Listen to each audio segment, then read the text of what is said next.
Alright everyone, today's video we're going to be talking about how to cut after a long bulk.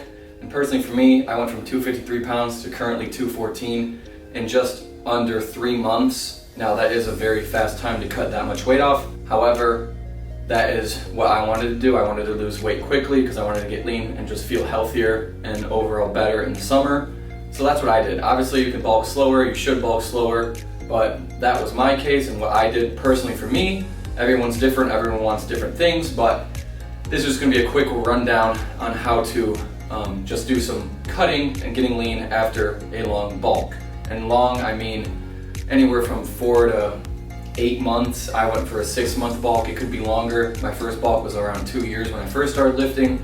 However, that was a very, very slow bulk because it was much longer, but this is just gonna be a little in-depth video, just going over things that simplify cutting for you, and hopefully it'll be useful, so let's get straight into it. So here's a basic graph I drew, just representing your caloric intake. So we have our maintenance calories needs on our y-axis, time on our x-axis, and then the increased line is when we're bulking, the decreased line is when we're cutting, and then the straight line across is just our body under normal circumstances. So when talking about our energy expenditure, or more specifically our TDEE, which is our total daily energy expenditure, you can either use an app or just a website to track that, to find your maintenance, or you can just, better yet, spend the next 7 to 10 days recording and monitoring everything you're eating and drinking, and that way you actually have a really good, accurate representation of your baseline or maintenance calories, and then from there you can decide how much you need to drop to cut, or if you want to bulk, how much you need to bulk. So when talking about total daily energy expenditure, that is how many calories our body burns throughout the entire day. That can be broken up into 4 parts, okay? So I have a pie chart right here. The majority of the pie chart, as you can see, is BMR, which is our basic metabolic rate. That's going to be accounted for 60 to 70% of all of our energy expenditure for the day.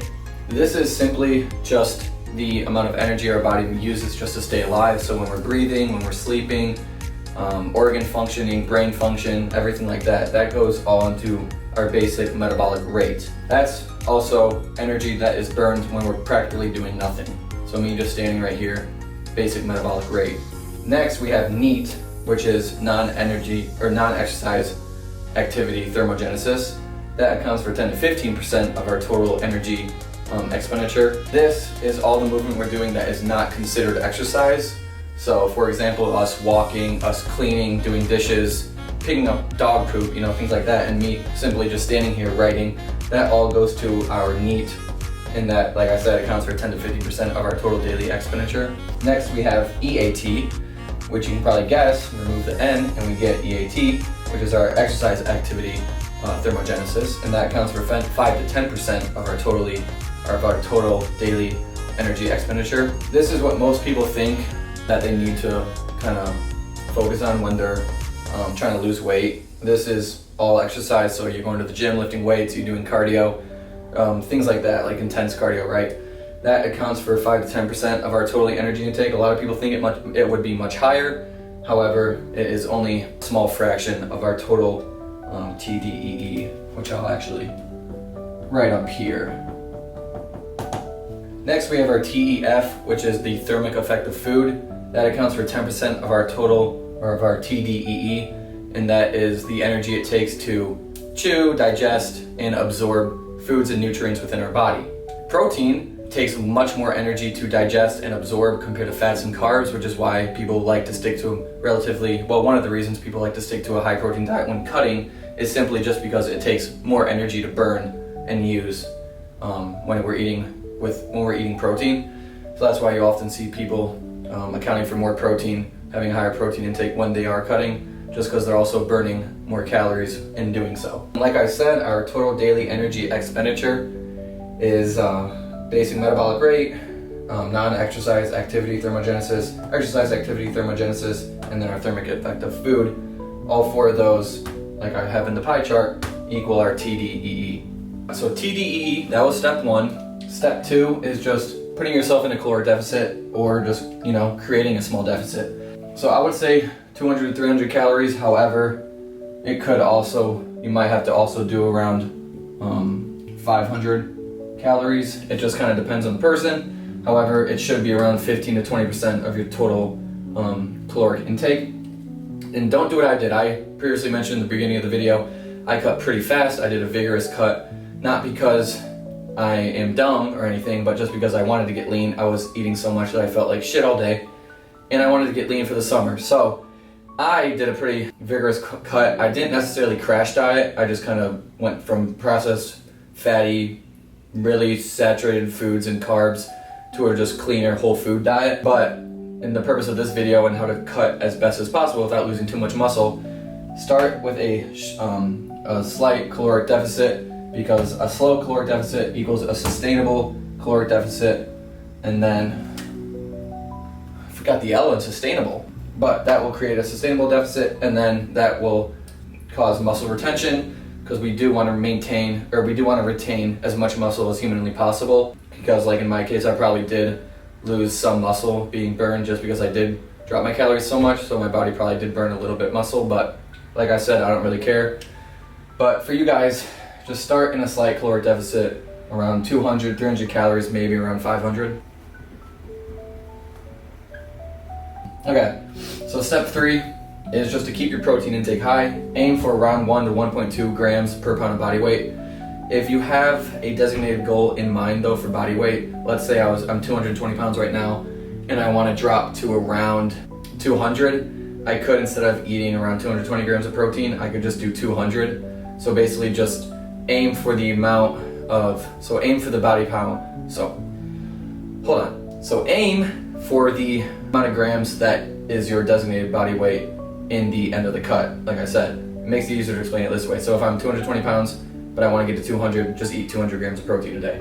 All right, so I just wrote that protein equals muscle retention signal. So in essence, this just means that proteins provide amino acids, which are the structure to build and maintain muscle tissue. It activates muscle protein synthesis, and then it also helps prevent muscle breakdown, which is just metabolism. So that's all that this really means. And then step 4 is just continue to lift heavy, guys. Don't tone, right? Continue to do your compound lifts, continue to progressive overload, and continue to train with real hard intensity. There's no need to switch to an ultra high rep exercise when cutting. We want to maintain as much muscle mass as we can, and one of the biggest things for that is just to continue to lift heavy and intensely. And if you want to know how to lift intensely using an RPE scale, what is RPE? Well, go check my last video where I did a whole breakdown about RPE, which is the rate of perceived exertion, which is basically how intense a set was. Go look into that if you are interested. But that's just step 4, guys, simple as that. Alright guys, and then step 5 is simply just to use cardio as a tool, not a crutch. We want to focus on lifts when doing cardio, which is just low intensity, steady state.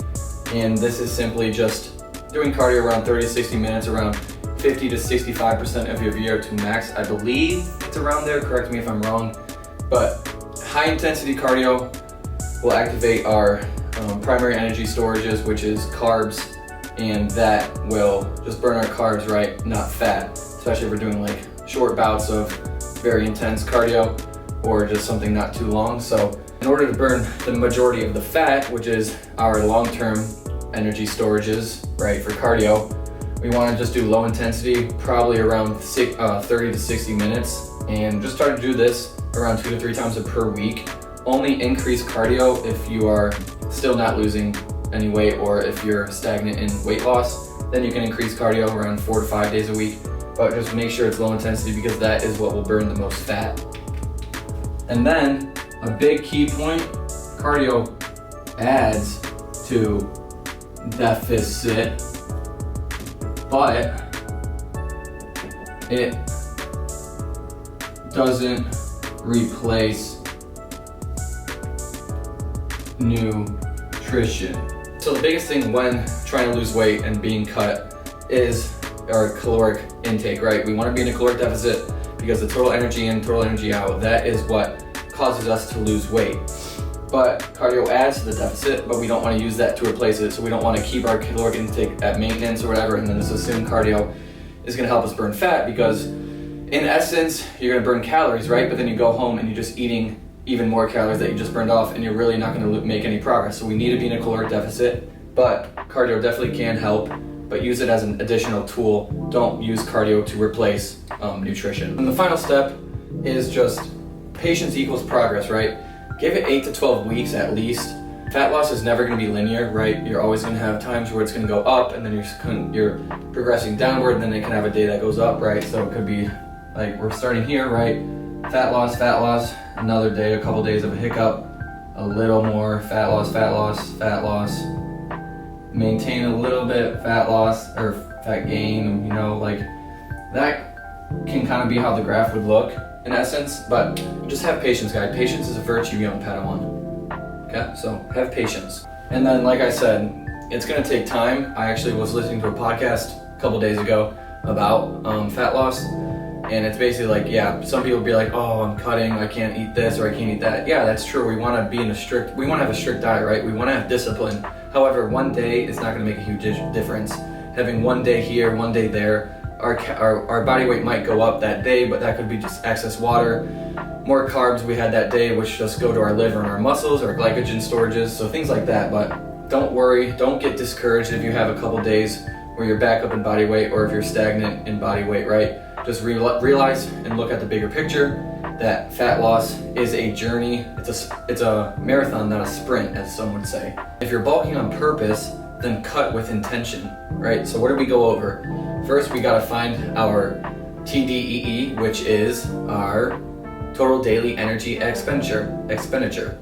I get confused with that word a little bit. Then we want to go into caloric deficit, around 15 to 20% of our total caloric intake. We want to keep our protein intake high, around 1 to 1.2 grams per pound of body weight. We want to continue to lift intensely. Don't just bang out volume and reps. Have a purpose with your training, keep your intensity high. And then add cardio only if when needed. Of course, cardio is great for your cardiovascular system and your cardiorespiratory system, but if you're really just trying to cut, add cardio when needed. Don't use cardio as a substitute for nutrition or to be in a caloric deficit. We need to be in a caloric deficit. That's the most important takeaway from this lesson, from just being in a stage of wanting to lose fat. You need to be in a caloric deficit, but use cardio to your advantage. And like I said, just be patient, guys. Just be patient. I hope this video helped. If it did, please leave a like, a comment, and subscribe. If you have any other questions or any other topics you would like me to go over, drop them in below. And that's pretty much it, guys. It's as simple as that.